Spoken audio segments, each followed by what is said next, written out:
mala se lar mala ya message mai riet magoro ba banje yan family ni dikai ka jog video ka manana dong sa ban pinye nya kat pel kamadien kene ushan nyan pal min chiro gor ka pajadan nya kat bel jawadan ke ta me dan ni seben ke ja chine dial ngam especially kone de kon dong kwala respond kana not including me but at the same time ka language de se jojo loje na pudu shan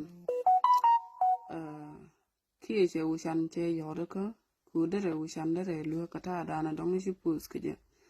mishi ko ka private do shawo jojo chikan wata ke rieti chikan ka gwach point de ushan je quit ke rieti dong chikar hodi lot ko ni ta dana dong se bana apologize ke je sha apologize o shole nya kat bele mama ke joji se rieti jek shakalat kon mi cha do cha non ko media la kon dia la kon wang batuk de makana no rara la to la lieng de la beje si jin ushan ala jin medan me to go ban ki media bi ko kuidor nore kata andana don kuir kana ka bar ko lingo tok bar ki roji ke je so chere mi lat mo gwa medan e boko jinial jin mu bi ko di dor di ya ban gang amu bi family du bi jaban kwot ke jona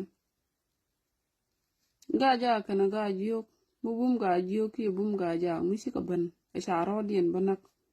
ko ti la na kana ke riet ne de kontin de liu kor whether kwa otiam na ga ja ki kwa otiam na ga jiyo di ka lelde ko ngo de tele mi da ka da ko ke jikan ana da ka sara da dot ka de chien mo da jal ponjo alatin ang rodien ka joksene chicken go ko tin chikula lat ka in bok shiramudi siwo jago kuine pale chi pale siwo jago dini jen si boys me lu kutin jiak si ka chop ti jawran siwo record before kini boys mail kini no post so ne de altin de nyagat bel de bel taka ka shuon ko gwata ko quick kan tuk dora ba tuk dora shi walong ala pejne ci kon ka belat ke shiyo to ko kien ko bane na bana ka destroy ka ki bana community bana ka destroy ka shi roñ magwa eno di ga ja di ko ga ja kan ga ju mi ci nyen ka tudu ce dia jan the first time o nyen kan la kan nyen won lekane nyen won mi che jojo ti ko mi chi na rum le na ga bat kon to kon ke tungwan ti jojo cha ko rum azenure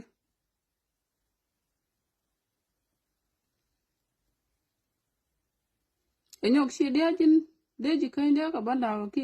de ka ban ko majo continue man di tine de bela la to ke language de manan na wo jojo loje ni nyin ko mi se jojo te ko dol ga juk ti ci jojo saran wo do wo te ko kuma ci ta ele na rodi ne je bi na wor yaman so on kan panken kan dul ga juk mi se jojo saran ta wo do je kan ko university an university mo gwada te ko kuma de yen ga shol kuma ci de ben ko na ma ci ne ye reagwa kelo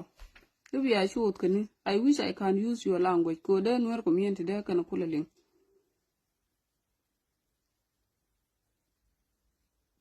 ma shi ne ye nga ka gambe lo yen ga ju ko bi a shoot kan churu ko de churu ye manatan do you think that do de ramdo di endere wotek de barar ko community ci min ci nyagat bel ci barar ka gaja gad gaja mu kuje o yi mu cha to rejo dar ga ci me ci kon dial ci ne ngai mu wa wonyo ko ben ka ta danan chalele enye lo akir nya jise anti anti mula no go de sieng da ka te duni siango ke jini jira mudit mu manap mi diare ni na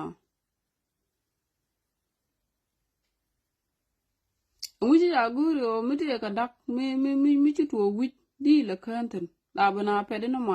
ma je gwa e pane cha yenye chi ga bol kene dia te si jojo sha tarwa cha ban ngach chine dial chi ke chi ken widien yot pen ko sha nga jo u chan nyan pal point te ko dor ko sha pin ni sha ka wiya lel ke min gwa bo pin ni dikien bo karar miti ga pai gwa mo jinongo ko keji you make sure that o te karam tiege du mi chi la do i jin ta ka pejo no ka kan gen ji pin ni dial ko no la ku de na ka pin ni kun so ro cha o ka pin ti wonyo ko barar ka ga jiok kontine understand o jin guro jikanya ka daka tudu kuma kula woche nge di bare jikany ide ji mat ka gangdor kir group tira mi jilke mission ne ko di group di ya bandak pin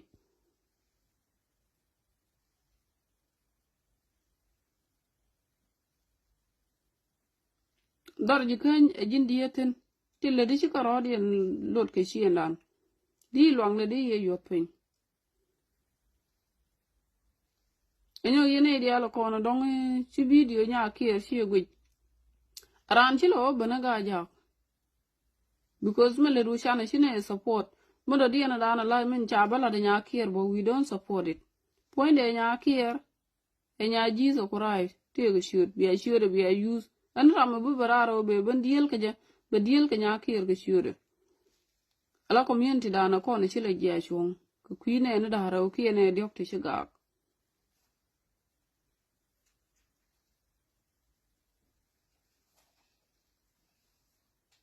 so anti nyagat bel mi wi yo jok ke gweje wo lang gweje dana chalat je wu chan bi ban use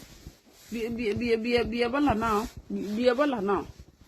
ko sha lo da ngaje mana kai ke jin yal ko ram di mi sheji che da kai ni albang e jin wo sha yi du dor ke chura no apologize in next minute fi jiot ko miet ko le ban po zu jiot ko she mo gwa ala chen chicken go win mo na me min yam la ro da gang ka shen ko ana re ka ci bu je ko shiodu don de jo de ran wuli ko shiodu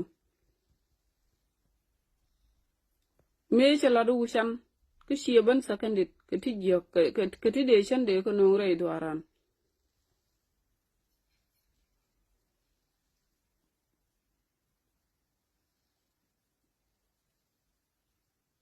so chaji to dur bo bat ci ban dur bo kay jok azara mi di bo de ta kay we mi di ya handle ka ja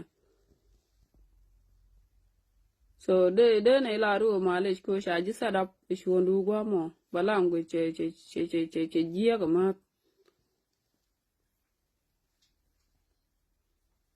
cheno kula la de ko langu ju shan gwa bat ci chu pa ke u shan bo ne ko ram kel mi joje ku jingwa la nyot ke ku ngwan de chek cha ne dia cha ka le wi ba ke je di chu nyon ne ku ngwan de ko men chala du shan chi mo gwa so ne biya ta kamal ram wo nyilwa kir mu we jo lo alu je la nyolwa kira chel le belu je la ga ja ka chel belu je la ngana alo ke chek la point de nya kir so ngai ne no nya kien mu chang je jo jo chena je la o china ga de na lu ga la ramdi chi de ko le bano point de nyok be je ban nya je ne me cho gwa ka ji ante kon mele ne ja gol ko ji ramdi still ba mu chang te ka dor mla du ro ba je kam didu mi te ka du bran ga ka ji ga je bran du de be je ko tel du tin ga ka na ngon ka bad bine ja kam didu shang ba ye men chilel chi mu go ma cha ye ni pan chi mai du sie ban nyok du bu nyok ya ta mal